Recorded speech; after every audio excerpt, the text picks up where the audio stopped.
근래에 이 감사가 가진 순기능에 대해서 여러 글들과 또 우리 심리학자들의 연구 내용 이런 것들이 발표되는 것을 종종 볼 수가 있는데요. 예를 들면은 이 심리학자들이 연구하다가 보니까 그 사람이 이제 막 불안해지거나 또 우울해지거나 어떨 때는 막 분노가 생기거나 이런 부정적인 감정을 느낄 때면 이 뇌의 오른쪽에 있는 전두피 피질이라는 그 부위가 활성화가 된다는 겁니다. 또 여기에 반해 가지고 이제 이 기쁨, 이 긍정적인 감정을 느낄 때 막 활력이 느껴지고 열정이 느껴지고 이런 긍정적인 감정이 느껴질 때면 이 뇌 왼쪽 전두피질이라는 곳이 활성화가 된다. 이제 그런 글을 본 적이 있는데요. 이 감사라는 감정을 느낄 때도 마찬가지라는 겁니다. 이렇게 감사가 가진 순기능이 우리 생각보다 훨씬 중요하다는 것을 요즘에 많이 강조하는데요. 제가 그 전광 목사님이 쓴 감사가 내 인생의 답이다 그 책에서 아주 재밌는 사례를 하나 보았습니다. 안남욱 목사님이라는 분이 계시는데요. 이분은 미국에서 한인 목회를 하신 분이에요. 이 목사님이 언젠가 그 미국의 노스캐롤라이나 주에 있는 어떤 교회로 이제 청빙을 받아서 이제 부임에 가신 겁니다. 그 교회에 이제 부임해서 가보니까 왕언니로 불리우는 어떤 권사님이 계시더라는 거예요. 이 벌써 왕언니, 여기에 좀 위압감이 느껴지지 않습니까? 어느 교회나 그 왕언니가 다 있습니다. 이제 이런 그 왕언니하고는 좀 잘 지내야 되는 게요. 이미 이 목사님이 부임하기 전에 그 왕언니가 담임 목사 3명을 쫓아낸 경력이 있는 분이라는 거예요. 이런 분하고는 어쨌든 잘 지내야 그 목회가 좀 편합니다. 그런데 불행하게도 이 안남욱 목사님이라는 분이 그 교회 부임하고 무슨 일이 있었는지 그 왕언니하고 그만 이렇게 그 관계가 틀어지고 만 겁니다. 그 이후로 막 얼마나 괴로웠는지 또 이 왕언니가 또 이게 뒤끝이 장렬하는 분이에요. 이 목사님이 아무리 화해를 시도하고 애를 쓰는데 전혀 통하지가 않는 거. 예를 들면은 목사님이 악수하자고 손을 내밀면 손을 탁 뿌리치고 등을 돌려버리고, 이게 왕언니가 아니라도요, 이렇게 성도들이 많아도 단 한 분만이라도 저에 대하여 상처를 받고 저의 호의를 거절하면은 이 잠이 안 오는 게 목회거든요. 그러니까 이 목사님 너무 괴로운 거예요. 잠을 이루지 못하고 자다가 가위 눌리고 이런 괴로운 시간을 보내다가 이렇게 도저히 괴로워서 안 되겠다 해서 이분이 이제 교회를 떠날 결심을 한 거예요. 왕언니가 이제 4번째 목사님을 쫓아내는 그런 이제 타이밍이 시점이 왔는데요. 근데 이 목사님이 그냥 사표 내지 않고, 사표 내기 전에 무슨 비장한 각오를 가지고 이제 했느냐? 3일간 금식 기도를 한 거예요. 이 문제 때문에 3일간 금식 기도를 하면서 그렇게 그 괴로운 심정을 하나님께 이제 토해내고 있었는데요. 기도 중에 하나님께서 이런 내면의 어떤 말씀을 주시는 것 같더라는 겁니다. 너는 왜 일방적으로 미워만 하고 감사할 줄 모르느냐? 이 목사님은 늘 그 상대방이 자기를 미워하고 상대방이 자기 호의를 거절하기 때문에 문제가 있다고 생각을 해왔는데, 사실은 이게 동전의 양면이거든요. 본인도 똑같은 그런 감정을 갖고 있다는 걸 금식하면서 이제 자각하게 된 거예요. 그래서 이제 이 목사님이 금식기도 후에 큰 결심을 하나 하는데, 그게 뭐냐 하니까 이제 그 관계가 깨진 그 권사님에 대하여 이제 좋은 기억을 떠올리는 차원에서 그분으로 인한 감사했던 것을 적기 시작한 거예요. 그래가지고 이제 한 3시간을 끙끙거리면서 적었더니 한 50가지 감사가 나오더래요. 이거 대단한 거 아닙니까? 그 50가지 감사를 적고 보니까 이제 더 쓸 게 없는 거예요. 그리고 또 이게 이제 기도 중에 또 하나님이 그런 마음을 주시니까 억지로 그냥 쓴 거라다 보니까 마음에 별 감동도 없었대요. 그래서 그냥 찢어버릴까? 그런 생각도 들었는데, 목사님 참 귀한 분이에요. 근데 기왕 이렇게 그분에 대한 감사를 쓰기로 했는데 이 100가지 감사를 한번 채워보자. 그렇게 하고는 이제 이분이 다시 쓰기 시작했는데요. 쥐어짜고 그래가지고 보니까 한 80개 정도를 썼는데 더 이상은 안 나오는 거예요. 80개 이상. 그래서 이제 이분이 괴로워가지고 누웠다가 일어났다가 앉았다가 일어났다가 그야말로 막 낑낑거리면서 너무 이제 그런 괴로움 속에서 이거를 적어 내려갔는데요. 결국은 100가지 감사를 다 채운 거예요. 그러고 보니까 그게 새벽녘이들, 새벽녘. 이게 참 귀한 분 아닙니까? 그렇게 100가지 감사를 다 이제 완성하고 감사를 채우고 나니까 그 왕언니가 변화가 되기 전에 먼저 이제 이 목사님에게 변화가 찾아온 거예요. 비록 억지로 쓴 거기는 하지만 계속 그 상대방의 좋은 점을 찾아내려고 막 쥐어짜듯이 그렇게 하다가 보니까 이 목사님 마음에 문득 무슨 생각이 드는가 하니까 그 권사님도 나름 괜찮은 면이 많은데 내가 왜 이렇게 미워만 했을까? 그 좋은 점을 보지 못하고 왜 그렇게 미워하는 마음만 내가 가졌을까? 그런 생각이 드는 순간에 이분이 팍 깨달은 게 뭐냐 하니까 그쵸, 참 중요한 포인트로 생각합니다. 이런 걸 깨달았대요. 자기 눈에 그 권사님에 대하여 이 미움이라는 안경이 씌워져 있었다는 걸 깨닫게 됐다는 겁니다. 굉장히 중요한 포인트예요. 사실은요, 무슨 사건으로 어떤 사람하고 관계가 깨지는 순간 그 사건이 큰 사건이었기 때문에 그 순간에 그 사람에게 미움이라는 안경이 씌워져 버린 거예요. 빨간 안경을 쓰면 아무리 흰색을 봐도 다 빨간 거 아닙니까? 한번 미움의 안경이 씌워지면요, 그 사람 하는 모든 게 미워요. 오죽하면 준 것도 없는데 밉다는 말까지 나오겠냐고요. 그 안경을 써서 그래요. 그래서 이제 이 목사님이 많은 깨달음을 얻었는데 이제 문제가 뭐냐? 그 권사님이 너무 무서워가지고 이걸 전해줄 수가 없는 거예요. 그 마음을 전해야 되는데. 그래서 이제 용기가 안 나서 직접은 못 전하고 새벽에 다 자는데 새벽에 그 권사님 집으로 가. 미국은 이제 그 집집마다 우체통이 길거리 이렇게 있지 않습니까? 그래서 그 우체통에다가 몰래 이제 100가지 감사를 적은 걸 이제 넣어놓고 그렇게 이제 도망치듯이 집으로 돌아온 거예요.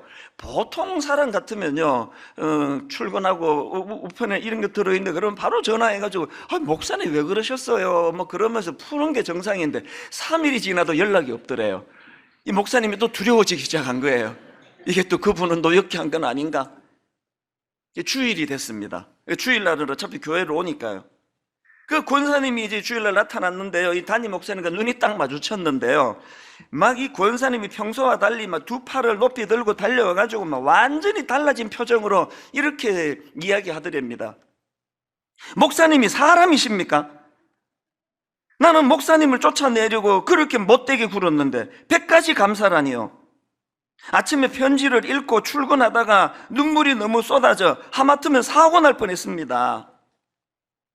그래서 그 100가지 감사로 말미암아 그 권사님하고 극적으로 화해가 이루어진 거예요. 그래서 이 목사님이 거기에서 너무나 중요한 깨달음을 얻어가지고 이분이 지금 한국에 오셔가지고요, 100감사 운동을 펼치고 있습니다. 지금 군부대 뭐 이런 기업체 이런 데를 가면서 막 굉장히 놀라운 일들이 일어나고요. 저희 교회도요, 이제 오는 고난주간에 100감사 제작 중입니다. 여러분들과 더불어 이제 함께 할 거예요. 그래서 제가 그 글을 읽으면서 너무 마음에 감동도 되는데 성경 두 군데가 탁 떠오르는 겁니다. 하나가 디모데전서 4장 4절 5절이에요. 하나님께서 지으신 모든 것이 선함에 감사함으로 받으면 버릴 것이 없나니 하나님의 말씀과 기도로 거룩하여짐이라. 이거 대인관계도 그대로 적용되는 말씀 아닙니까? 어떤 경우라도 감사함으로 받으면 버릴 게 없습니다. 자기 눈에 미움이라는 안경이 씌워져 가지고 어려워지는 거 아닙니까? 그래서 우리가 대인관계 속에서도 하나님의 말씀과 기도로 거룩함을 가지고 그 미움의 안경을 벗어내고 감사함으로 상대방에게 다가가는 이 훈련이 필요하다. 근데 그걸 깨달은 겁니다. 그런가 하면은 또 성경 한 구절이 더 떠올랐는데 그게 오늘 본문 데살로니가전서 5장 16절부터 18절입니다. 항상 기뻐하라, 쉬지 말고 기도하라, 범사에 감사하라. 이것이 그리스도 예수 안에서 너희를 향하신 하나님의 뜻이니라. 그 안나무 목사님이라는 분의 그 사례를 통해서 뭘 외워야 됩니까? 여러분, 오늘 대인관계에 어려움이 있으면 그걸 인간관계로 풀려고 애도 써야 되지만 믿음이 작동이 돼. 믿음이 작동이 되기 위해서는 3일 금식이라고 하는 그 믿음의 도구를 가지고 그분에게 다가간 거 아닙니까? 그리고 더 중요한 거, 이 목사님이 3일 금식이라는 그 영적인 행위를 가지고 하나님께 의뢰했더니 하나님에 대하는 100가지 감사를 기록하라는 답을 주신 거 아닙니까? 여러분, 다시 말씀드립니다. 디모데, 아까 방금 읽었던 디모데전서 4장 4절 5절에 하나님께서 지으신 모든 것이 선함에 감사함으로 받으면 버릴 것이 없나니. 여러분, 우리가 대인관계, 내 일상생활, 내 삶에 찾아온 어떤 고통, 이 모든 일들을 이 감사함으로 받는 이 훈련이 필요하다. 그래서 저는 오늘 여러분, 분당 우리 교회는 중요한 선언을 제가 오죽 중요하면 설교 제목을 그렇게 잡았겠습니까? 감사 목회를 선언합니다. 저는요, 지난 가을부터 지금 5, 6개월을 내가 이 순간을 기다려왔습니다. 사실은 지난 가을에 하나님이 제 마음에 감사 목회를 주셨어요. 그래서 뭐 책을 감사하고 관련된 책을 이만큼 구입했습니다. 계속 읽어가고 또 성경 안에 너무나 많은 감사하라는 말씀들이 있는 거예요. 그래서 저는 사실은 송구 영신 예배 때 이제 감사 목회를 선언합니다라고 그렇게 준비를 했는데, 하나님은 항상 저보다 더 지혜로우신 분이에요. 그 하나님께서는 감사 목회를 선언하기 전에 영적인 각성을 우리에게 주시고 전 교회적으로 금식하게 하시고 전 교회적으로 그렇게 하나님 앞으로 정결하게 나가기를 지난 몇 달 동안 해 오셨고요. 전에도 말씀드렸잖아요. 파도는요, 하나님이 일으키세요. 담임 목사가 뭐 선포한다고 이거 일으키시지 않습니다. 파도는 하나님 일으키시고 우리는 거기에 파도 타기를 하는 거예요.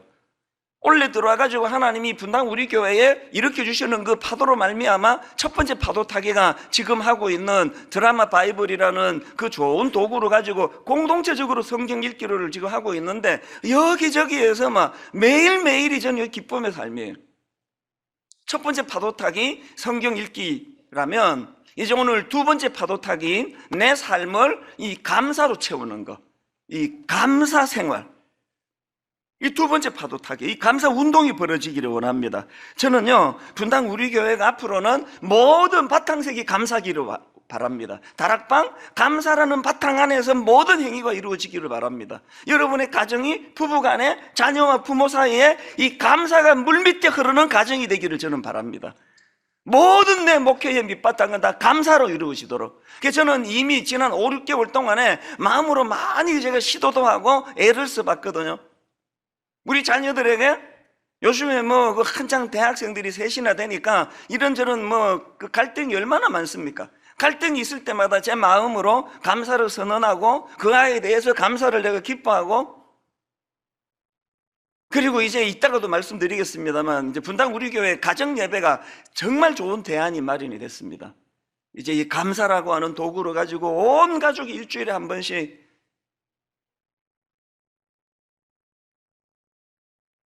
오늘 본문 데살로니가 5장은요, 사도 바울이 그 데살로니가 성도들에게 항상 기뻐하라, 쉬지 말고 기도하라, 범사에 감사하라, 이 세 가지 지침을 그렇게 요구하지만, 사실은 그 당시 데살로니가 교인들의 상황을 보면은 이 세 가지를 지키는 건 불가능한 상황이었습니다. 왜냐하니까 그들은 지금 고통 중에 있습니다. 핍박 가운데 있습니다. 데살로니가전서 1장 6절을 보십시오. 또 너희는 많은 환난 가운데서, 또 3장 3절, 아무도 이 여러 환난 중에 흔들리지 않게 하려 함이라. 그 세워진 지 얼마 되지도 않는 데살로니가 교회 입장에서 감당하기 어려운 외부의 핍박이 오고, 그 지도자 바울은 그 상황에 이끌려 가지고 그냥 교회를 떠나가 있고, 이런 여러 가지 핍박 중에 있던 상황이에요.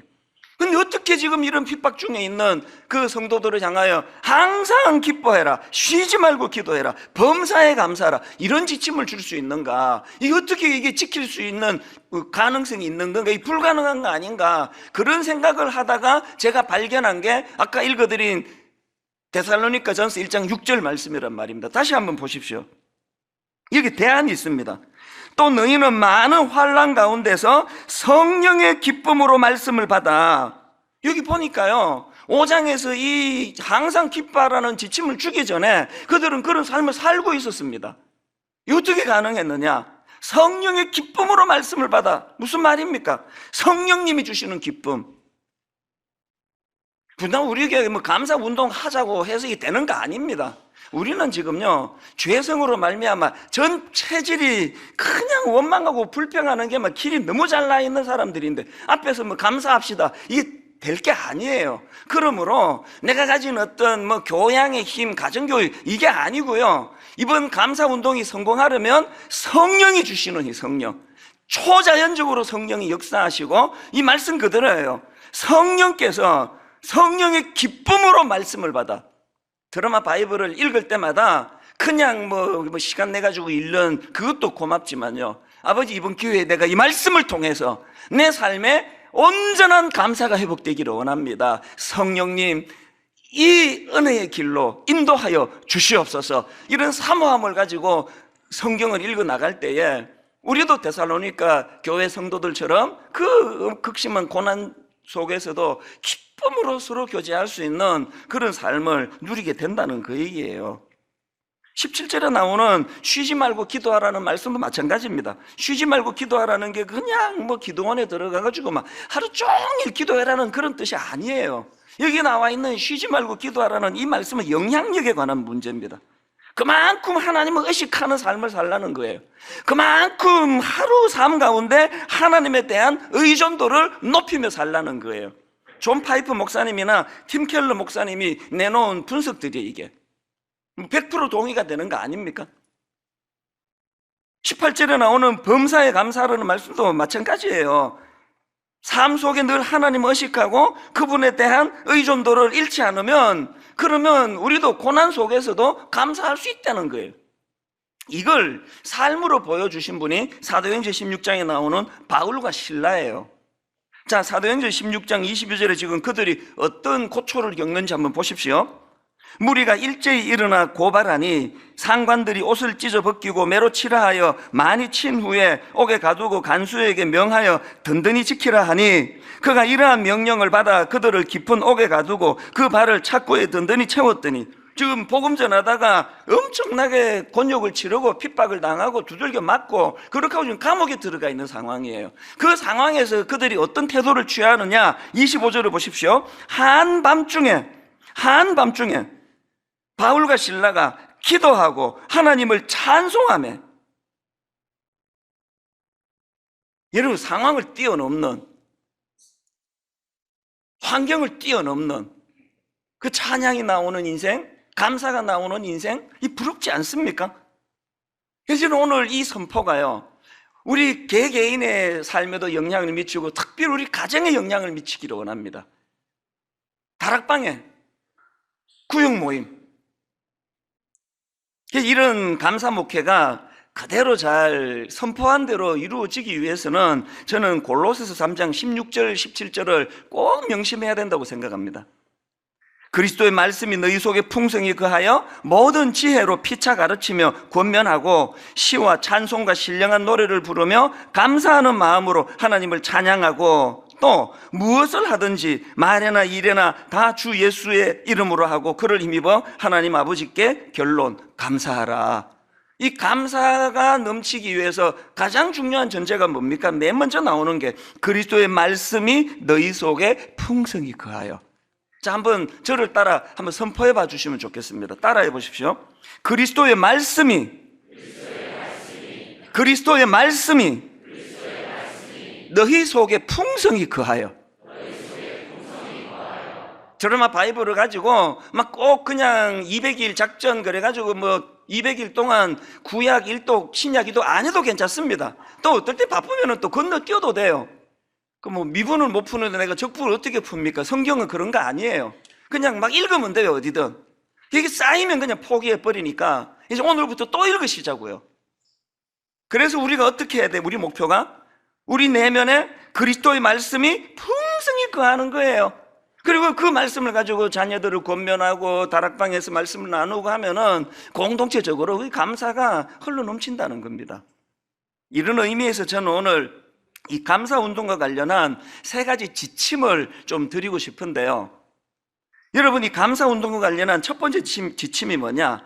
감사하기로 결단하기. 그 애 보고 너 양치시라고 자라 그러면요, 그걸 막 분석하고 뭐 왜 그래야만 되는지 뭐가 유익인지 그렇게 따지는 게 아니고요, 그냥 엄마가 양치하고 자라 그러면 양치하고 자면 돼요. 그냥 양치 왜 해야 되는데요? 아침 했는데 또 해야 돼요. 이러면은요, 그 막 데려다 놓고 막 과학적으로 말이야 이렇게 하는 부모 없으면 한 방 때리면 돼. 그냥 양치하고 자 그냥. 오늘 본문의 지금 이 흐름을 보세요. 이게 지금 설득이 아니라 명령입니다. 항상 기뻐하라. 쉬지 말고 기도하라. 범사에 감사하라. 이 권면이 아니에요. 지금 명령이에요. 그 양치해라. 그럼 그 하면 돼요. 그거. 오늘 우리가 왜 감사가 안 됩니까?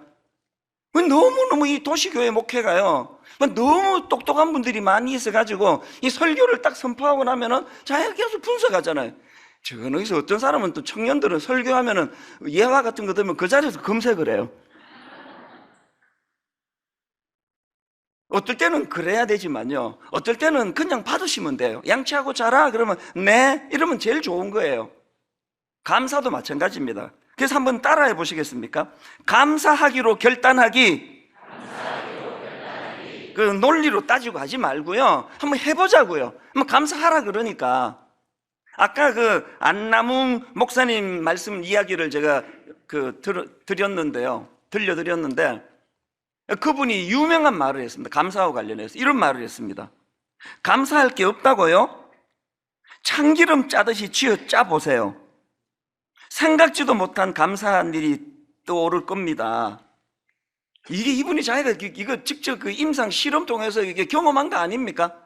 옷까지 쓰고 헤이 유치해 그러고 찢어버렸으면 그냥 교회 떠나고 그때부터 또 목회가 또 얼마나 힘들었을지 모르죠.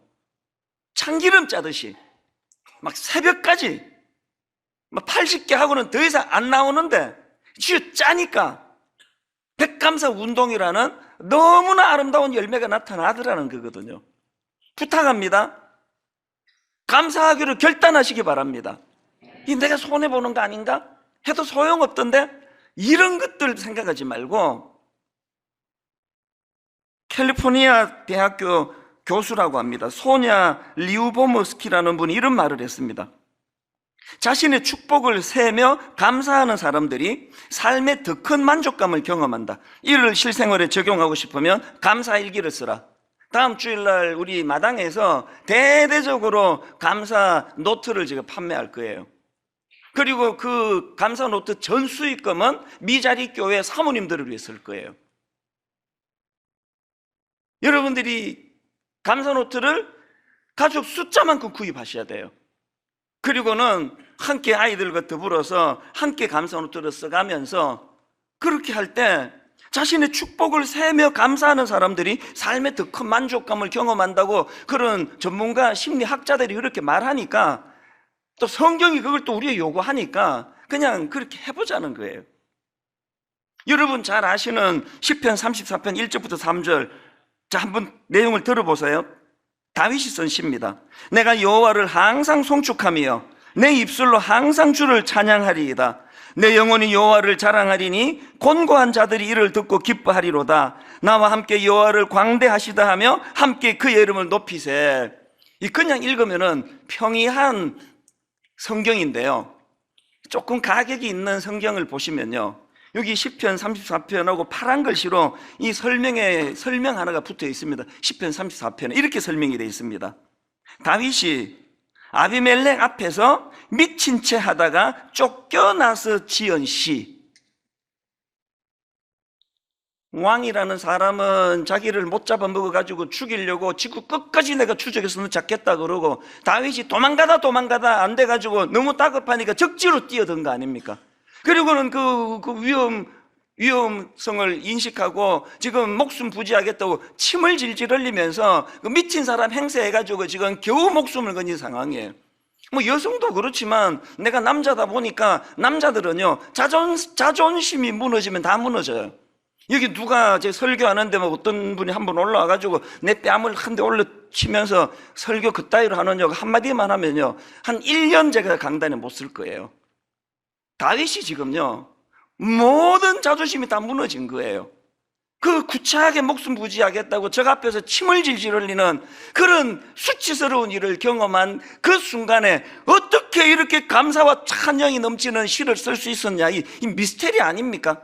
이게 어떻게 가능했느냐를 제가 가만히 보니까 1절에 답이 있더라고요. 1절에 1절을 다시 한번 보세요. 내가 여호와를 항상 송축하며 내 입술로 항상 주를 어떻게 하겠다고요? 찬양하리이다. 먼저 자기가 그렇게 하겠다고 결단한 거예요.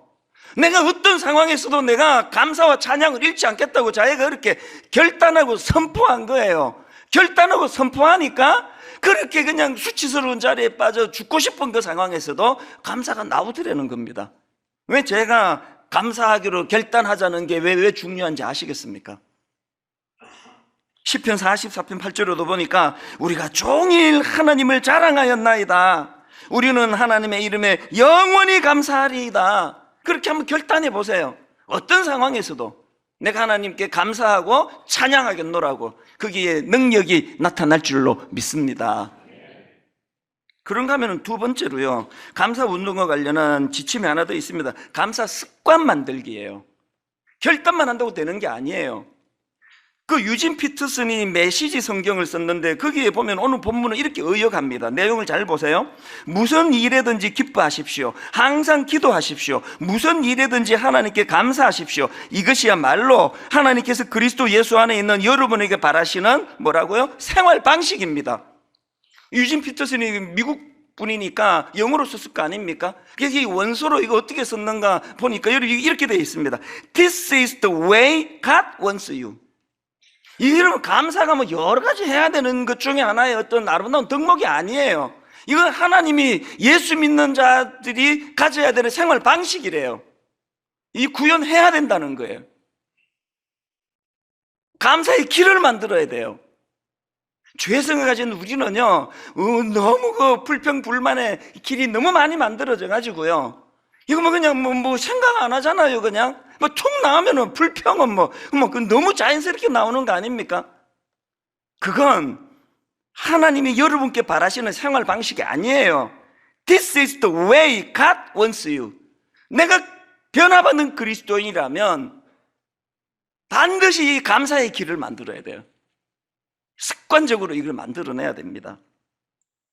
그리고 오늘 본문 기뻐하라, 기도하라, 감사하라, 이것들을 다 원어적으로 이게 다 현재형이에요. 이게 문법적으로 이게 뭘 의미하느냐, 이게 어떤 일회적인 권면이 아니라는 거예요. 단회적인 권면이 아닙니다. 이건요, 지속적인 권면의 성격이에요. 양치질은 어제 한 번만 하면 되는 게 아니에요. 매일 밤마다 해야 돼요. 습관이 들어야 돼요. 길이 만들어야 됩니다. 양치질 안 하고는 잠이 안 오고, 양치질 안 하고는 더 이상 진도가 안 나가고, 길이 들 때까지 하는 게 그게 양치질이에요. 감사가 너무나 지금 불평불만의 길이 온 대한민국 한반도 전체를 뒤덮고 있는 이 상황에서 이제 우리가 감사하기로 결단하고, 그리고 이제 이 감사의 길을 만들기 위해서 이제 습관적으로 우리가 이 감사가 내 삶에 배이기 위해서 감사 습관을 만들어야 돼요. 제가 지난 월요일 날 그 해외 토픽 뉴스 같은 거를 봤더니요, 미국의 그 버거킹 아시죠? 그 맥도날드하고 그 쌍벽을 이룬다는 버거킹에서 놀라운 그 판매 전략을 가졌더라고요. 한 달에 $5만 내면은 한 달 내내 모닝커피를 마실 수 있는, 그거 미친 거 아닙니까? $5면은요 스타벅스 한 잔 값도 안 돼요. 한 잔 값밖에 안 돼요. 아니 어떻게 커피 한 잔 값에 한 달 내내 이거 뭐 땅 팔아가지고 장사하는 겁니까? 그러나 그 전략이 있는 거죠. 여러 가지 전략이 있는 거죠. 커피 공짜 한 잔 마시러 와가지고 견물생심, 햄버거도 맛있게 생겼네, 프렌치 프라이도 사 먹을까? 그걸 노리고 있는 거고요. 그리고 그 전략, 거기 자기들은 분석한 거 없지만 딱 보니까 그게 딱 떠오르는데요, 자기들의 커피로 입을 길들이겠다는 거예요. 그걸 어떻게 알았냐? 저는 30년을 커피를 끊은 사람이거든요. 20대 초반부터. 33년인가 4년인가를 커피를 안 마시다가 한 1년 반 전에 커피를 다시 마시다가 또 이게 또 성대에 안 좋다 그래서 또 끊었다가 요 근래에 이제 아침에 딱 한 잔씩만, 커피 딱 한 잔씩만 제가 마시거든요. 저는요 커피 맛이 잘 몰라요. 딱 그 맛이 그 맛인데요, 내가 제일 좋아하는 커피는요, 우리 교회 앞에 있는 2,000원짜리 길거리 커피예요. 너무 맛있어요 그게. 왜 나는 그 스타벅스 같은 데 가서 커피 마시면요, 이게 뭐 한약도 아니고 뭐 이렇게 막 쓰고 이러냐고, 맛이 하나도 없어요. 여러분, 내 입이 이렇게 싸구려입니까? 2,000원짜리가 나한테 맞는 입입니까? 아닙니다. 왜 그 2,000원짜리 길거리 커피가 맛있느냐? 그 싸다고 계속 그것만 마시니까 입이 거기에 길이 들어진 거예요. 버거킹의 작전이 그거예요. 계속 한 달 내내 자기들 커피만 마시면요, 나중에는 그게 제일 맛있어지는 거예요. 이야기 왜 드릴까요? 우리는 지금 불평불만에 맛이 들어있는 사람이에요.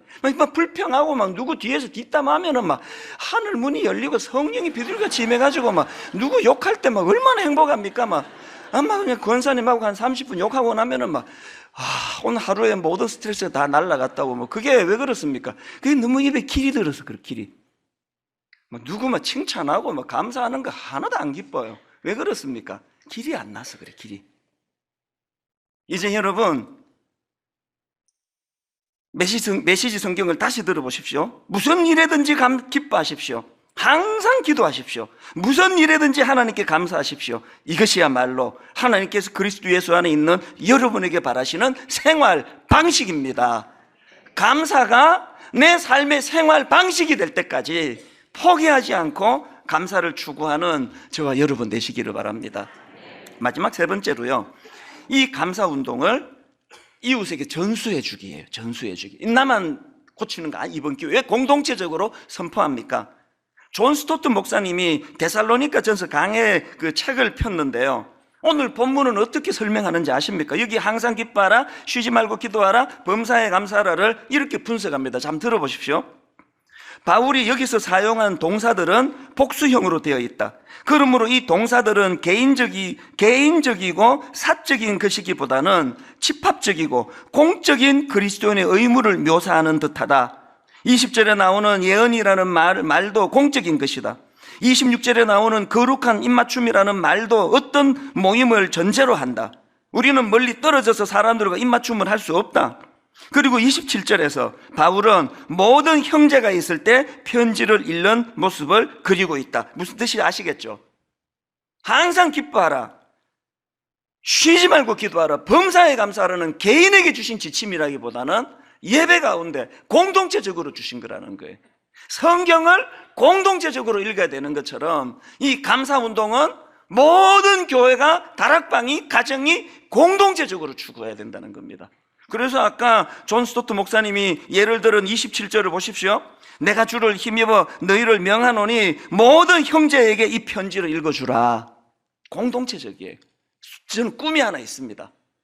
먼저 우리 가정이요, 우리 집 애들이 다 이제 뭐 착하니까 그래도 이제 주일 저녁에 몇 시까지 모여라, 가정 예배 드리자. 그러면 착하니까 다 와요. 다 오는데 목사인데도 불구하고 그 모임을 영적으로 진행하는 게 너무 어려운 거예요.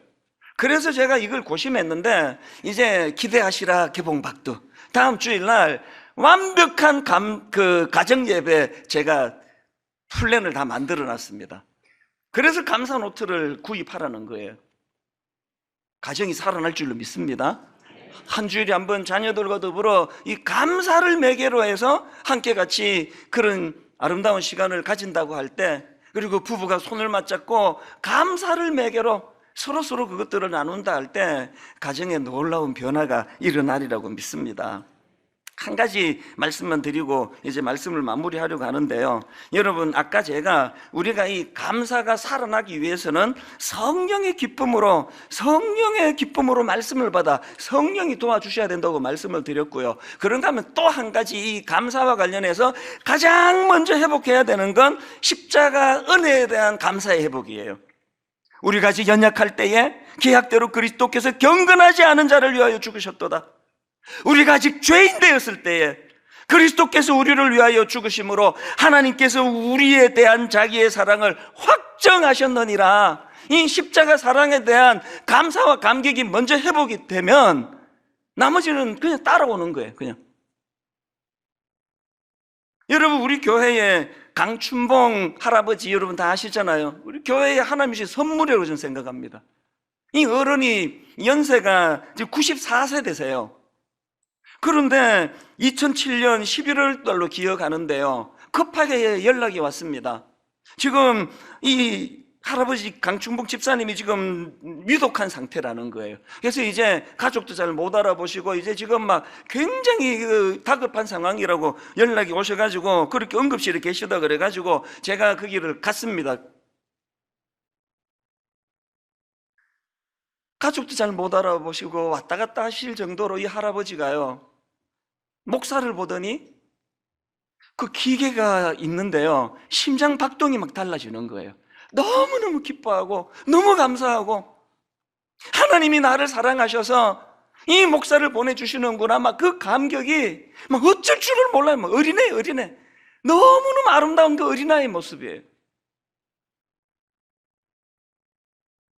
기도해드리고 가는데요, 내 마음이 너무 뜨거운 거예요.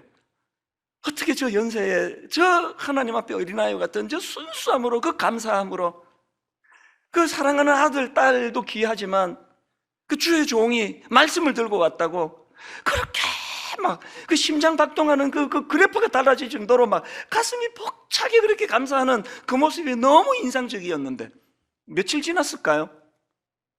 그 가족이 문자를 보내왔습니다. 믿어지지 않은 문자가 왔어요.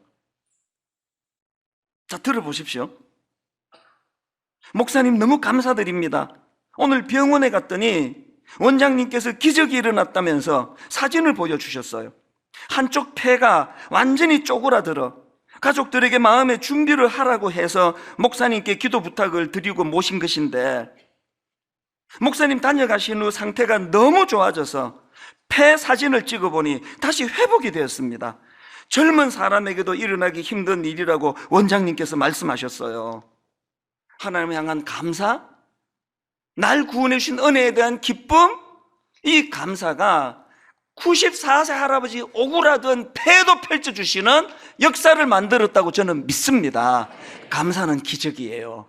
여러분 가정에, 여러분 삶에 죽은 것 같은 고목나무 같은 것들이 꽃이 피는 역사는 감사의 회복으로부터 시작되는 줄로 믿습니다. 1990년대에 활동하던 장 도미니크 봅이라는 그 프랑스 사람이 있습니다.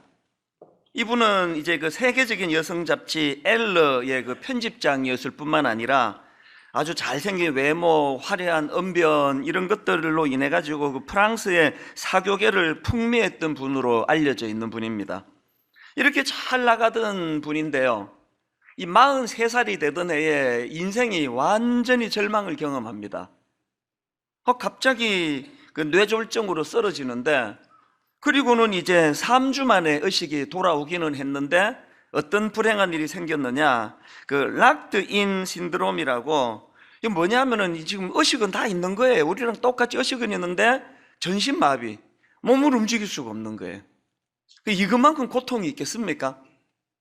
막 머리로는 막 온 세상을 다 날아다니는데 몸은 움직일 수 없는데, 참 가슴 아프게도 딱 한 군데 유일하게 그 움직일 수 있는 곳이 왼쪽 눈꺼풀 하나래요. 이거 하나만 움직이고 전신마비인데, 이분이 대단한 분입니다. 신체 중에서 유일하게 움직일 수 있는 왼쪽 눈 깜빡임, 이걸 가지고요 신호를 만든 거예요. 예를 들면은 눈을 한 번 깜빡이면 네, 눈을 2번 깜빡이면 아니요. 그리고 이거를 이제 다 알파벳으로 이거를 만들어 가지고 이분이요 그 눈 깜빡임, 한쪽 눈으로만 깜빡임을 가지고 책을 한 거 썼습니다. 제가 그 어느 분이 이제 이 글을 제게 보내주셔가지고 읽으면서 너무나 감동이 밀려오는 겁니다. 들어보니까요, 그 책을 어떻게 썼느냐, 어떤 날은요 문장 하나를 쓰는데 하룻밤을 꼬박 보내는 거예요. 그렇게 해서 이제 책이 한 권 나왔는데, 그 책 제목이 잠수종과 나비라는 책이에요. 그 두껍지도 않습니다. 그 제가 이 책을 구해가지고 읽으면서 이런저런 그 생각을 하는데요, 이 책에 이런 내용이 있습니다. 끊임없이 입 속에 과다하게 고이다 못해 입 밖으로 흘러내리는 침을 정상적으로 삼킬 수만 있다면 세상에서 가장 행복한 사람이 된 기분일 것 같다. 이 근육이 마비가 되어 있으니까 침이 고여지는 거를 어떻게 하지를 못하니까요. 제게 이제 이분과 관련된 글을 보내주신 분이 이거를 이렇게 이제 요약해가지고 제게 보내줄 때 벌써 감동을 받았습니다. 흘러내리는 침을 삼킬 수만 있다면 세상에서 가장 행복한 사람입니다. 제가 이분의 그 글을 읽는데요, 예전에 그 이지선 자매라고, 지금은 이분이 대학 교수가 됐습니다. 유학을 다녀와가지고. 이분이 대학 시절에 그 화상으로 이제 중상을 입고 또 교통사고로 그 중상을 입고 이제 화상으로 굉장히 어려운 그 시간을 보내지 않았습니까? 이분이 그 중에도 그 과정에도 너무나 우리를 감동시키는 그런 그 모습을 보여서 너무 존경하는데요. 저는 그 이지선 교수가 했던 한마디 말이 가끔씩 떠올라요. 화상으로 이제 그 눈썹이 그 사라지고 나니까 하나님의 이 솜씨가 눈썹이 이게 엄청난 거라는 거예요. 이게 뭐냐 하니까 이게 땀이 흐르는데 이게 빈불바지예요. 이게 땀이 흐르면 눈으로 들어가지 않고 옆으로 새도록 그게 눈썹이더라는 거예요. 그래서 이제 이분이 눈썹을 잃고 나니까 너무 불편한 거예요. 눈으로 자꾸 땀이 들어가니까. 저는 지금도 한 번씩 그 이야기를 떠올려 보곤 합니다. 이 장 도미니크 보브라는 분이 그 흘러내리는 침을 삼킬 수만 있다면 세상에서 가장 행복한 사람입니다. 제가 이 글을 읽는데 우리 인간의 미련함이 뭐예요? 인간의 미련함이라는 거는 그것을 누리고 있을 때는 그 가치를 모른다는 거예요. 잃고 나면, 놓치고 나면 흘러내리는 침 삼키는 거 이거조차도 이게 세상에서 가장 행복한 조건이 될 수 있다는 걸 깨닫는 거, 이게 인간의 미련함 아닙니까? 이런 면으로 보면 우리가 지금 놓치고 있는 현실의 이 감사가 얼마나 많겠습니까? 지난주에도 20대 자매를 제가 만나 대화하고 상담을 하면서 해준 말이 그 얘기예요. 니들 때는 뭐 그냥 여드름도 나고 뭐 얼굴이 이렇다 저렇다 뭐 그 불평도 많고 그럴 나이지만 이제 내 나이쯤 돼 보니까 20대라는 그 자체가 아름다움이에요. 여드름 나면 여드름 나서 아름다워요. 우리는 여드름도 안 나요. 그 존재가 아름다운 때거든요. 그 뭐 다 이제 뭐 나이 들어가지고 뭐 이제 뭐 되돌아갈 수도 없고 소용도 없는데 지금 와가지고 그 20대가 아름다웠는데 그러고 있으면 무슨 소용이 있냐고요. 이게 우리의 미련함 아닙니까? 그래서 제가 지난주에 감사 목회를 선언한 이유도 여기 있는 거예요. 지나놓고 깨닫지 말고 당겨서 그것을 깨닫고 감사하고 인생의 폭을 좀 넓히자는 거예요. 제가 지난주 그 2,000원짜리 커피를 제일 좋아한다고 말씀드렸는데 그건 이제 그 가게에 가서 돈 주고 살 때를 말하는 거고요.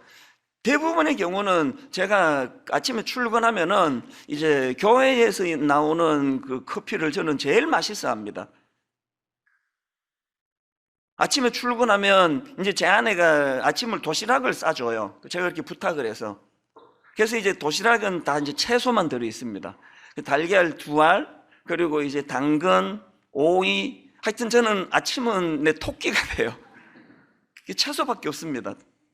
그렇게 아침을 간단하게 먹고는 이제 옆방에 가서 자판 저 커피 머신에서 이제 아무것도 타지 않은 그런 이제 커피 한 잔을 놓고 제가 이제 뭘 하는가 하면은 하루 일과를 시작하기 전에 제가 그 30몇 년 끊었던 커피를 다시 마시기로 한 거, 성대에도 이게 도움 안 된다지만 아침마다 마시기로 한 건요, 이 커피를 이 용도로 쓰기 시작하면서부터예요. 커피 한 잔을 놓고 2가지를 생각합니다.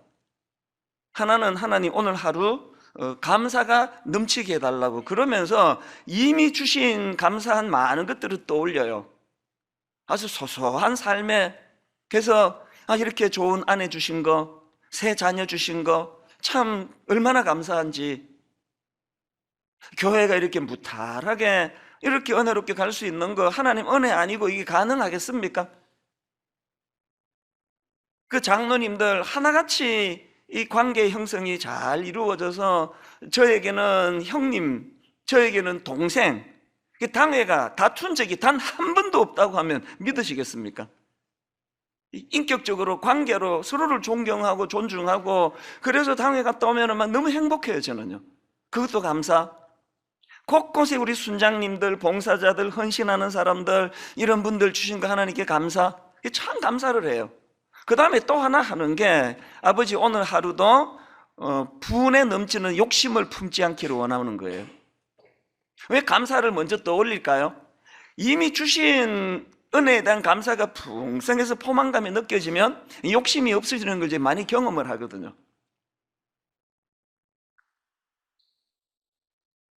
하루를 이렇게 감사로 뭐 시간 오래 걸리지도 않습니다. 10분도 안 걸려요. 이제 이 커피를 마실 때마다 의도적으로 이 두 가지를 가지고 묵상을 하고, 하나님께 제가 이 하루를 이렇게 시작하기를 원합니다. 그렇게 하루를 시작하면은요, 하루하루가 막 얼마나 행복한지 모릅니다. 오늘 본문도 이런 차원으로 살펴보기를 원하는데요. 오늘 본문은 아주 간단한 내용입니다. 예수님께서 이제 예루살렘으로 가시는 길입니다. 멀리서 이제 나병 환자 10사람이 예수님을 발견하고는 막 소리를 지르는거예요. 누가복음 17장 13절, 소리를 높여 이르되 예수 선생님이여 우리를 불쌍히 여기소서. 좀 고쳐달라는 거 아닙니까? 이런 간절한 그들의 외침을 듣고 예수님이 그들을 불쌍히 여기십니다. 그래서 고쳐주시는데요. 14절, 보시고 이르시되 가서 제사장들에게 너희 몸을 보이라 하셨더니 그들이 가다가 깨끗함을 받은지라. 그렇게 10명이 다 이제 고침을 받았는데 나머지 9은 온데간데 없이 사라지고 딱 한 명만 예수님께 와서 감사를 표하더라. 이게 오늘 본문의 내용이에요. 그래서 저는 이런 과정에서 나온 이 17절 말씀이요, 예수께서 대답하여 이르시되 10사람이 다 깨끗함을 받지 아니하였느냐? 그 9은 어디 있느냐? 예수님이 이런 문제 제기를 오늘 중심으로 해서 이 문제 제기가 가지고 있는 메시지, 이걸 제가 오늘 좀 살펴보기를 원하는 겁니다. 자, 예수님의 문제 제기에서 얻을 수 있는 첫 번째 메시지가 뭡니까? 신앙생활은 관계의 문제라는 겁니다. 어떤 분은 자꾸 신앙을 거래관계로 생각해요. 이게 무속신학 때문에 그래요. 물 떠놓고 자꾸 빌고 달 보고 빌고 이러다가 보니까 물 떠놓고 비는 거는 거래잖아요. 물 떠놓고 빌어서 소원이 이루어졌다 끝. 그럼 물하고 무슨 관계를 맺습니까? 만약에 여러분 우리 신앙이요 그런 식의 어떤 무속신앙과 같은 거래관계라고 한다면 오늘 본문은요 14절로서 끝이 나야 돼요. 14절 12절 13절에서 막 고쳐달라고 부르짖었고, 그래서 이제 결과 14절에 어떤 응답이 있습니까? 보시고 이르시되 가서 제사장들에게 너희 몸을 보이라 하셨더니 그들이 가다가 깨끗함을 받은지라. 끝. 그렇고 단락이 나야 되는 거 아닙니까? 그런데 성경이 그렇게 단락으로 끝나질 않고 그 뒤에 17절에서 예수님께서 왜 10사람이 다 깨끗함을 받았는데 9은 어디 갔느냐, 이런 문제 제기가 왜 나오느냐고요. 오늘 본문은요, 그 10명의 그 나병 환자가 고침을 받았더라, 이게 포인트가 아니. 이렇게 설교하면 큰일 납니다. 이건 그 포인트가 아니에요. 왜 자꾸 신앙생활을 거래관계로 생각하느냐?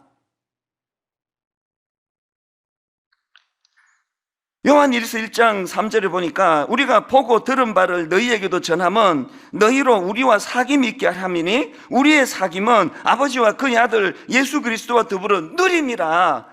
신앙생활은요, 병 들었다, 기도했다, 고쳐줬다, 이런 어떤 거래 관계가 아니에요.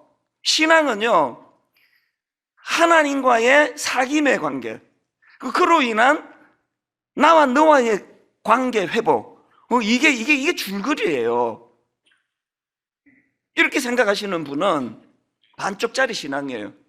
이 천수 목사 설교가 좋아서 나는 이 교회 오기로 했어. 한 1년 들었더니 이제 설교가 좀 식상이 돼가지고 교회를 떠나기로 했어. 아주 잘못된 신앙생활이에요. 오늘 이 설교 내용으로 여러분이 저를 평가하신다면요, 그건 교회가 아니에요. 이 설교 한 편이 어떻게 이루어졌느냐, 이 한 편을 통해 하나님이 어떤 걸 받으시느냐. 제가 설교 준비하면서 커피 한 잔을 먼저 마셔가면서 하나님 주신 은혜를 생각하고 하나님의 관계를 회복하기를 원하고 그분께 감사하기를 원하고, 그리고 그분이 제게 맡기신 사명이기 때문에 아버지 제게 맡기신 이 설교 사역을 그저 건성으로 하지 않고 최선을 다하겠습니다. 지금 여러분에게 제가 설교하고 있지만 이 예배는 하나님이 받으시는 예배예요. 하나님을 의식하고 하나님이 주인공 되셔야 되거든요.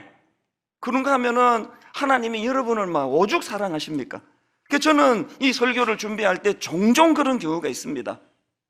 지금 내가 이 설교 준비할 이 시간에 우리 어떤 성도는 못된 그 직장 사람 만나가지고 막 그냥 마음이 상하고 자존감이 무너지고 울고 싶고 그런 분들이 계실 텐데, 하나님 오늘 내가 이 설교를 잘 준비함으로 말미암아 돌아오는 주일날 그들이 세상에서 받은 상처가 치유되는데 이 말씀을 써주시기를 원합니다. 왜 그렇게 해야 됩니까? 이게 신앙이 이게 거래라고, 교회가 거래하는 곳이라고 한다면 뭐 그렇게 용서할 거 있습니까? 뭐 목사로서 뭐 월급 받고 하니까 뭐 설교해야지, 뭐 어떻게 안 하면 또 쫓겨나니까 뭐 그 대충 설교하고, 뭐 신방도 가야 되니까 뭐 안 가면 내 월급 받고 그러면 안 되지. 그 신방 가고, 그건요 죽은 목회예요. 그 죽은 설교고 죽은 목회예요. 주님과의 관계가 잘 회복이 되고 가슴이 뜨거워지면 주님이 너무나 소중히 여기는 그 주님의 자녀들을 향하여 어떻게 해서든지 간에 말씀으로 은혜를 끼치고 싶어 안달복달하고, 그래서 설교 준비 다 해놓고 이제 이 정도면 됐겠지, 그리고 프린트 다 해놓고, 그렇게 하고는 잠자리에 들어서 새벽에 주일 새벽에 일어나면은 또 그냥 찢어버리는 거예요. 왜 찢어버리는지 아세요? 인간은 얼마나 게으른 존재인지요. 원고 프린트 해놓으면 더 안 하고 싶은 거예요. 한 주 내내 했는데 또 들여다보는 게 엄두가 안 나요. 이 찢어버리면 어떡해요? 다시 프린트 해야 되니까 봐야 되는 거 아닙니까? 조금 전에 일부 예배 마치고 들어가면서 또 찢어버렸어 이거. 그 어떻게 또 뽑아야 되니까 또 처음부터 또 봐야죠. 2부 예배 마치고 또 찢어버렸어요. 왜 그래야 되는 거예요? 신앙은 거래관계가 아니기 때문이에요. 마음이 들어가야 되거든요. 내 마음이, 이 교회가 커져가지고 한 분 한 분 교제하고 대화하고 커피 마시고 이거는 못하지만, 영과 영이 서로를 신뢰하고 서로를 사랑하고 서로 교제하는 기쁨, 난 저분이 있어서 살맛 난다, 저분은 내가 있어서 살맛 난단다, 이걸 누리는 데가 교회예요. 다락방이, 우리 구역 다락방이 이런 모임이 되기를 저는 원합니다. 그런가 하면 두 번째로 예수님의 문제 제기에서 얻을 수 있는 교훈이 하나 더 있는데, 여러분, 감사는 표현이라는 사실이에요. 저는 그 청소년 사역을 오래 해가지고요, 이 좀 상상력이 좀 풍부해요. 이 공상을 잘하는데요, 오늘 본문을 가지고 이제 계속 묵상하다가 이런 상상을 해봤습니다. 그저 10명이 고침받았는데 한 명만 예수님께 나갔는데, 그 나머지 9사람이 60년대 경상도 분들이에요. 표현을 잘 못하는 분들이에요. 마음으로 막 엄청 고마운데 표현을 잘 못하는. 제가 왜 60년대 경상도라고 했냐 하면, 요즘 경상도 분들은 안 그렇습니다. 얼마나 친절하고 얼마나 부드러운데요. 그러나 이제 60년대는 이제 그 교육 받기를 조금 나이 든 손자가 할아버지 사랑해요 그러고 안기면은 저리가 징그럽게 왜 그래? 그 사랑을 그렇게 표현해야 돼? 이런 문화 속에서 배운 사람이 9이란 말이에요. 그래서 이 9 나병 환자가 이 60년대 경상도 출신이래 가지고 이제 이 한 명만 주님께 와서 감사도 했지만 나머지 9은 가면서 정말 감사해 이러고 갔다고 내 가정을 해본 거예요.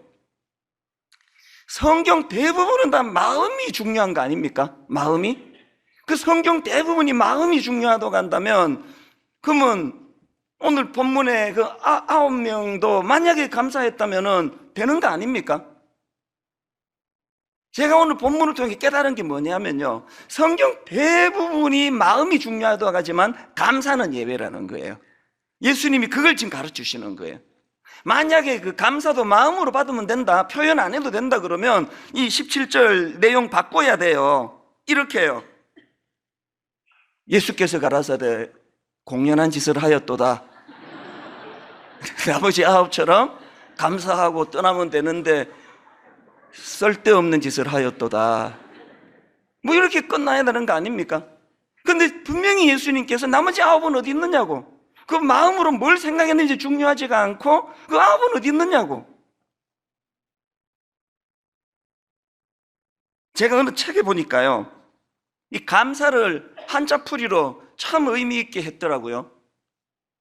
그 화면으로 이 한자니까 한번 내용을 보세요. 감사는요, 한자로 느낄 감, 살해할 사자래요. 중요한 게 뭐냐? 감사는요, 느낄 감. 우리가 하고 있는 건 그냥 느낄 감 하나로 이미 이루어졌지만 어디까지 가야 된다고요? 중요한 건 저 사자인데요. 사자는 어떻게 구성되어 있습니까? 앞에 말씀 한자가 있고 뒤에 쏠 사자가 있단 말이에요. 그러니까 감사할 때 사가 뭐예요? 우리가 화살을 쏘는 것처럼 우리가 말로 감사를 쏘아야 된다는 거예요. 말로 그 사실을 표현하는 것까지가 감사라는 거예요. 우리가 지금 대부분 우리가 놓치는 게 부부간에도 선생님에게 또 어떤 교회의 어떤 고마운 분에게 여보 알지 우리 이렇게 사는 게 우리 느낄 당신 고마운 거 나 안다고. 당신이 내게 얼마나 고마운지 나 다 안다고. 여보 이게 좀 웃기지만요, 이게 실제로 우리의 모습이에요. 그거로 완성이 안 된다는 거예요. 예수님도 그렇게 말씀하시고 한자어도 그렇게 말씀하시고요. 느끼는 것만으로 안 된다. 화를 쏘듯이 말씀 한자에 쏠 사자라 그러잖아. 말로 그것을 표현하는 것까지가 감사다. 여러분, 오늘 이런 부분에서요, 참 우리가 놓치는 게 너무 많습니다. 윌리엄 아스워드라는 분도 비슷한 말을 했습니다. 이렇게 말했습니다. 감사를 느끼지만 표현하지 않는 것은 선물을 포장해 놓고 주지 않는 것과 같다. 야, 이 너무나 와닿는 이야기 아닙니까? 왜? 이래갖고 상대방이 못 알아들어요. 선물 포장만 해놓고 주지 않으면 그거 안 준 거예요. 니한테 주려고 포장 내가 얼마나 많이 해놓은지 아니? 우리 집에 창고에. 그 정신 나간 이야기예요. 포장하는 것까지가 아니라 선물은 그것을 전해주는 것까지란다면 우리가 놓치는 게 뭐예요 지금? 작년 가을에 여러분 그 10월 말에 청년주일 때 고맙게도 우리 청년들이 세상에 그 해도 뜨기 전에 1부부터 5부까지 여러분 예배 마치고 나가면은 그 따뜻한 커피 한잔 하라고 그렇게 커피를 대접한 적이 있잖아요. 기억나시죠? 그 너무너무 정성으로 이 청년들이 우리 어른들에게 커피를 대접해가지고 제가 너무 감사했는데 그 다음날 보고하는 글 하나가 저를 너무 슬프게 했습니다. 가슴 아프게 했습니다. 어떤 보고가 올라왔는지 아십니까? 청년이 받은 상처가 이렇대요. 어제 1000여잔 이상의 커피를 나눠드렸는데 고맙다고 인사하는 어른이 10명이 안 되었다고 합니다. 내가 믿겨지지가 않아요. 안 믿고 싶은데요. 그래서 그 젊은 개들이 상처를 받았대요. 1000잔 넘게 대접을 했는데 고맙다고 말한 게 10분밖에 안 된다는 건 우리 문화예요. 이게 문화를 말하는, 우리가 막 유난히 막 정신 나간 사람만 모인 교회가 아니기 때문에 이게 문화란 말이에요. 어떤 목사님이요, 미국 유학 갔다가 너무나 놀랐던 게요, 저 앞에 가는 사람이 이제 건물로 문을 열고 들어가는데 자기가요 거의 뭐 한 5m 뒤따라가고 있었는데 문은 열고 안 가더래요. 열어놓고 자기가 지나가라고. 이게 너무 자기가 거기에 감동을 받아가지고 나 이제 유학 마치면 한국 가서 그래야 되겠다. 그래서 실천을 했어요. 이렇게 조금 멀리 오는데 문을 열어줬더니요, 이상한 사람처럼 보고 가는 거예요. 이게 뭐 스토커인가? 이게 왜 이러지? 민망해서 더 이상 그렇게 못하겠더라는 거예요. 여러분, 우리가요 상대방이 이렇게 그렇게 호의를 베풀지 않는 그것도 참 기분 나쁜 문화지만요, 왜 그렇게 되는지 아세요? 감사를 표현 안 하니까. 호의를 베푸면 오히려 민망하니까 이상한 사람이 되니까. 거기에 우리도 모르게 지금 익숙해져 있는 거거든요. 이거 지금 이런 문화로 이 부부 생활을 영위한다니까 이 가정이 이게 지금 이게 얼마나 복잡하겠습니까? 맨날 여보 알지 이러고 있으니까. 저는 잠언 18장 21절이요. 죽고 사는 것이 혀의 힘에 달렸나니 혀를 쓰기 좋아하는 자는 혀의 열매를 먹으리라. 여러분 잘 아시는 민수기 14장 28절, 그들에게 이르기를 여호와의 말씀이 내 삶을 두고 맹세하노라. 너희 말이 내 귀에 들린 대로 내가 너희 행하리니. 내 이 말씀을 가지고 남용할 마음은 없지만요, 이게 그냥 그런 식으로 그냥 말만 하면 이루어진다는 그게 아니고, 그렇게까지 표현하기까지 마음에 하나님을 향한 신뢰를 지금 강조하는 거지만요, 저는 종종 이 말씀을 떠올려요. 너희 말이 내 귀에 들린 대로 그대로 이루어주겠다. 이런 비슷한 주장을 하는 연구 결과가 굉장히 많습니다. 예를 들면 미국의 노스캐롤라이나 대학교 연구진이 65쌍의 부부를 대상으로 관찰하는 실험을 했는데요. 이제 이 두 그룹으로요. 이 감사 표현을 잘하는 부부, 아주 사소한 것에도 그렇게 고맙다고 표현을 잘하는 부부와 그렇지 않은 부부를 대상으로 조사를 했더니 사소한 작은 일에도 배우자에게 고마움을 잘 표현하는 그 부부가 그렇지 않은 부부보다 긍정적인 마음이 생길 확률이 10배더래요. 10배. 허구한 날 당신 왜 이 모양이야? 내 당신 만나가지고 내 인생이 어떻게 되는지 알아? 내 인생의 최악의 실수가 당신 만난 거야. 이런 부정적인 말이 자꾸 나오는 그분들은 이 감사를 자꾸 표현하는 이게 신혼 때부터 안 돼서 그렇다는 거예요. 여러분이 죽고 사는 게 혀의 힘에 달렸다고 한다면, 그래서 혀를 쓰기 좋아하는 자는 혀의 열매를 먹는다고 한다면, 여러분은 지금 어떤 열매를 먹고 계십니까?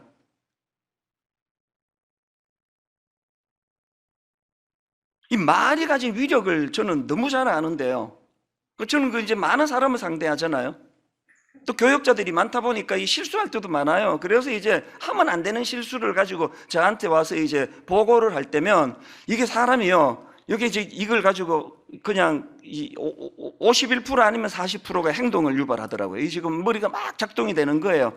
막 그냥 뭐 처음 부임했는데 그냥 뭐 모른 척 넘어가? 용서해줘? 이거 한번 확 뒤집어? 막 그런 생각이 왔다 갔다 할 때 말이 툭 튀어나와요. 사람이 살다 보면 그럴 수 있지, 괜찮아라고 말을 탁 내뱉으면 머리가 막 갈등하던 게 괜찮다, 용서해 주자 쪽으로 확 돌아서는 걸 여러 번 경험했습니다.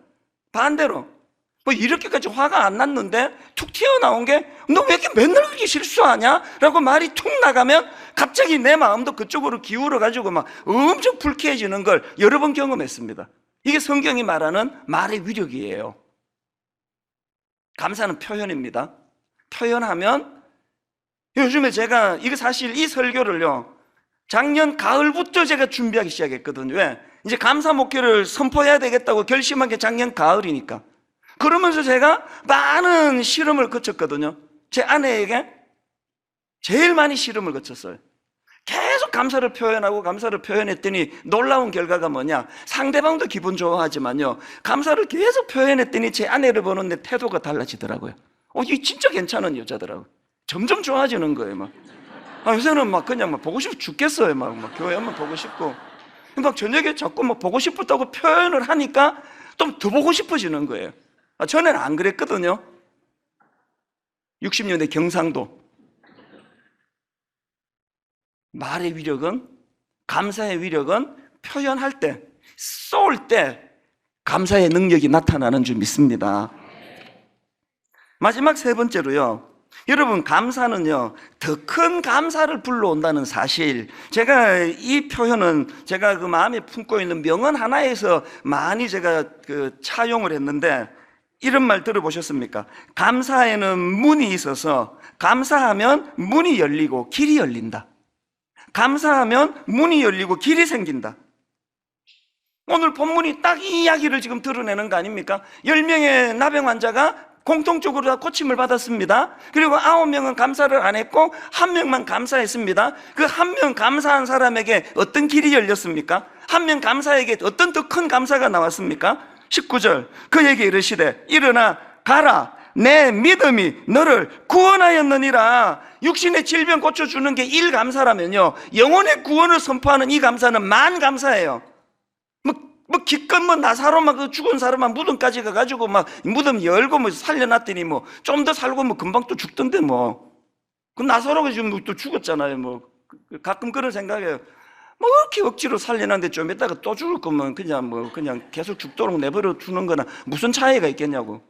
그만 나병 환자가 막 육신의 병을 고침받고 좋아 죽을 것 같았는데 좀 살고 죽어버렸는데 제가 그냥 갑자기 얼굴이 하나님이 너무 성령을 부어주셔가지고 제 얼굴이 유명한 영화배우처럼 잘생긴 얼굴로 바뀌어졌다고 할렐루야 한들 한 50년 있으면 죽을 건데 육신의 병을 고침받는 게 일이라면요, 이 나병 환자가 감사함으로 주님에게 받았던 그 선포, 내 믿음이 너를 구원하였느니라는 이 선포는요, 가슴이 터질 것 같은 감사를 얻은 거 아닙니까? 그래서 감사는 더 큰 감사를 불러온다는 거예요. 이 찬양 아시죠?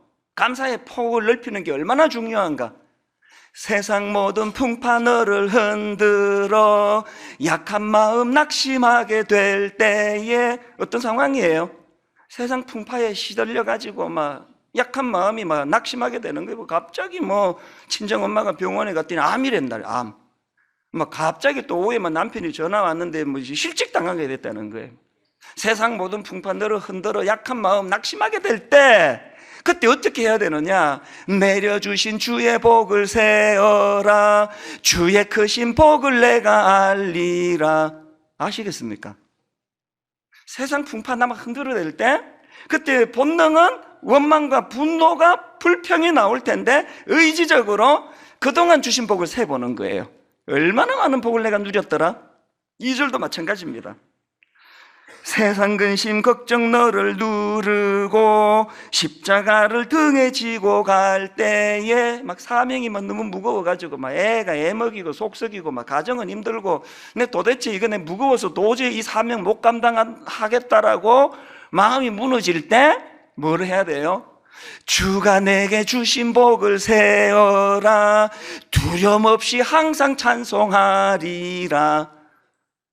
사명이 다 없어지고 홀가분해서 두려움 없이 찬송하는 게 아니고요, 주신 복을 세볼 때 사명이 생기는 거예요. 제가 지금 분당 우리 교회를 짊어지고 일만 성도 파송 운동, 가평 우리 마을 막 허가도 안 나와서 막 힘들어서 여러 가지 복잡하고 앞으로 할 일들을 생각하면요, 한 걸음도 못 가요. 에이, 나같이 나약한 이 촌놈이 이거 어떻게 버티는지 아세요? 어떻게 버틴다고요? 말씀드렸잖아요. 주가 내게 주신 복을 세어라, 두려움 없이 항상 찬송하리라. 그런데 30몇 년 만에 커피 다시 시작했다니까요. 아침마다 주신 복을 세느라고 커피가 도움이 되더라고요. 이 찬양이 하나하고 후렴 부르고 2절하고 후렴 부르고 3절하고 후렴 부르고 반복하는 게 뭡니까? 받은 복을 세어 보아라, 크신 복을 내가 알리라. 받은 복을 세어 보아라, 주의 크신 복을 내가 알리라. 헬렌 켈러처럼 살라는 그 얘기예요. 그 눈 못 뜨는 시각장애인 그것 때문에 불편한 것에 집중하지 말고 많은 받은 것을 계속 세보면 이거 생각할 겨를이 없어서 20세기 가장 영향력 있는 인물의 백인에 들어갈 수 있다는 그 얘기예요. 이 점에서 저는 또 이제 중요한 두 가지 운동을 선포하려고 하는데, 요즘은 막 매주마다 선포하는데 이게 뭐 지켜질지 모르겠는데 오늘은 진짜 중요한 선포예요. 두 가지 운동 중에 첫 번째 운동, 감사 일기 쓰기 운동이에요. 고맙게도 출판사가 허락해 줘가지고요, 얼마나 예쁘게 만들었는지 아십니까? 153 감사 노트. 뭐 시중 서점에서도 이거 다 구할 수 있을 것입니다. 왜 153 감사인지 아세요? 153, 그 베드로의 물고기 153마리가 그 주님 주신 축복의 상징이라면 153, 이게 뭐의 의미냐? 1, 하루 한 번 하나님 말씀 묵상하기예요. 커피 앞에 놓고 자기 생각으로 묵상하는 거 소용없습니다. 말씀 한 구절이라도 말씀이 오늘 내게 영향을 미치도록. 1, 하루 한 번 하나님 말씀 묵상하기. 그 다음 5가 뭐예요? 1, 5, 3, 5, 하루에 5가지 감사 제목 적기. 하루에 5가지 감사 제목 적기. 3, 하루에 3번 감사 표현하기. 이건 잘못된 거예요. 1로 3으로 숫자를 껴 맞추느라고 이렇게 갈 수밖에 없었는데요, 사실은 1호 3 0 0 0 0 0 0 0 0 0 그렇게 들어가야 돼요. 하루에 3번 감사 표현하는 거 아닙니다. 30분 표현하기, 300번 표현하기, 3000번 표현하기. 그래서 여러분, 매일 아침에 혹은 매일 저녁에 부부가 나란히 앉아 혹은 직장에서 이것을 기록을 하시고요, 숙제가 하나 있습니다. 교회 홈페이지에 이번에 게시판 완전히 다 겹쳐냈습니다. 게시판에 오셔서 여러분이 적으신 감사 5가지를 홈페이지에다가 올려놓는 것까지가 여러분이 하실 일이에요. 감싸 쏘는 것까지예요. 기록하는 것까지입니다.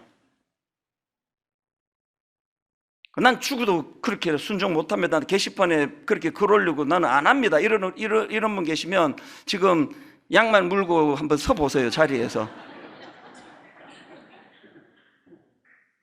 아무도 안 계시는 걸로 봐서 이제 이 감사 운동에 동참하기로 결단하신 줄로 믿습니다. 미국의 그 심리학자입니다. 에먼스 교수, 또 셀리그먼 교수, 저도 종종 인용했던 그 긍정 심리학자들 아닙니까? 이분들도 감사 일기 쓰기를 적극적으로 추천하는데 왜 그런지 아세요? 가벼운 우울증 상태에 있던 사람들에게 매일 이렇게 감사한 일을 찾도록 그렇게 했더니 우울 증상이 호전이 되고 또 그 효과가 장기간 유지가 되더라. 뭐 이런 식의 연구가 계속 나오니까 심리학자들이 감사를 자꾸 쓰라는 거예요. 감사 노트가 그런 위력이 있으니까. 여러분, 이제 이 감사 노트를 시작할 때 안남웅 교수님의 그 목사님의 말씀 기억하시면서 지난주 드린 말씀이요. 감사할 게 없다고요? 참기름 짜듯이 쥐어짜 보세요. 생각지도 못한 감사한 일이 떠오를 겁니다. 이것을 여러분도 경험하는 그런 이번 한 주간 되시기를 바랍니다. 감사와 관련한 운동 한 가지 더 있습니다. 가정예배 회복 운동이에요. 사실 제가 지난 17년 동안 개척하고 하나님의 마음에 맺혀 있던 게 이 가정예배가 자리에 잘 안 잡히는데 이제 확실히 잡았습니다. 이제 가정예배 오늘 저녁부터요, 도구가 두 가지입니다. 하나는 드라마 바이블이고 하나는 감사 노트입니다. 그래서 제가 가족 숫자만큼 구입하라고 하는 거예요. 여러분이 드라마 바이블 만드시면 얼마나 고맙습니까? 그렇게 정성을 들여 큰 돈 들여가지고 만들었는데 막 다 공짜로 다 나눠줘요. 핸드폰으로 이제 앱으로 다운받으시면요, 그날 저녁에, 오늘 저녁에 가족이 모여가지고 우리 홈페이지 들어오셔도 되고 앱 다운받아서 하셔도 되고 가정예배 순서지 만들어드려요. 저희 한 달 분치예요. 시작하시면서 3월 31일 창세기 1장 그냥 드라마 바이블 켜두시면 돼요. 애들과 더불어 눈만 감으면 돼요. 얼마나 쉽습니까? 드라마 바이블을 가지고 말씀 한 구절을 읽고 그리고 나서 감사 노트를 펴세요. 다음 주부터 주중에 월화수목금 자기가 감사했던 거 5가지 써내려간 걸 가정예배 때 이거를 나누는 거예요. 우리 큰아이 화요일 감사 한번 읽어볼래? 당신은 수요일 감 읽어보시겠습니까? 그렇게 같이 나누고 그러면요, 그 아이가 한 주 어떻게 살았는지 딱 파악이 될 거 아닙니까? 그리고 이제 마무리할 때 한 주일 전체 감사, 지난 주일 저녁부터 오늘 저녁 이 시간까지 하나님께 감사했던 걸 5가지를 그 자리에서 가족이 같이 써내려가는 거예요. 그리고 그것을 놓고 하나님께 감사함으로 같이 기도하고 가정예배가 마무리되는, 이제 분당 우리 교회에 가정예배 운동이 회복되리라고 저는 확신합니다. 결론을 맺습니다. 한 가지 말씀만, 부끄러운 말씀 하나 드리고요, 이제 말씀을 정리하려고 하는데요. 사실 저는 결혼하고 30대 때 잘못된 생각을 갖고 있었습니다. 그래서 아내에게 참 미안해요. 제가 이제 목회자다 보니까, 목사다 보니까 자꾸 이제 제 아내를 제가 이제 가르쳐야 된다는 생각이 많았습니다. 그래서 제가 계속 가르쳤어요. 당신 왜 목사 부인이 왜 그렇게 행동해? 그러면 안 되는데. 그 목사 아내가 그러면 안 되지. 왜 그렇게 해? 계속 근데 지적을 많이 했어요. 근데 이게 사람이요, 지적한다고 고쳐지는 존재가 아니에요. 점점 막 경직이 되고 막 긴장하고 목사 아내 된 거에 대하여 많이 힘들어하고 이런 것만 생기지 변화가 없더라고요. 뭐가 잘못된지 잘 몰랐습니다. 이 결혼을 잘못했나 막 그런 생각도 했어요. 제가 아주 잘못된 생각을 한 거예요. 배우자는요, 지적해서 고치게 만드는 대상이 아니에요. 배우자는 그 자체를 수용해주고 그 자체를 존중해주는 대상이에요. 요즘은요, 진짜 지적하지 않습니다. 요즘은 내가 의도적으로 애를 써서 자꾸 인정을 해줘요. 세상에 내가 당신 안 만났으면 내 이렇게 안정식 목회를 어떻게 하겠냐고. 분당 우리 교회 오늘의 이 목회 50% 이상은 당신이 만들어준 열매라고, 너무 고맙다고 계속 그런 고백을 해요. 어떨 때 조금 이제 업돼 있을 때는 우리는 그런 일은 없지만 만약에 다시 한번 내가 선택권이 주어진다 해도 나는 당신을 택할 거라고 이 경상도 사람 입에서 이런 놀라운 말도 하게 되고 이러니까요, 점점 가정이 좋아져요. 정말 신혼으로 돌아가는 것 같습니다. 오늘 이 원리를 기억하시면서 무엇보다 감사가 회복되려면 제일 먼저 회복돼야 되는 것, 날 구원해 주신 십자가 은혜 감사. 십자가로 날 구원해 주신 그 은혜가 내 안에 충만할 때 우리 일상적인 삶 속에도 감사가 회복될 줄로 믿습니다.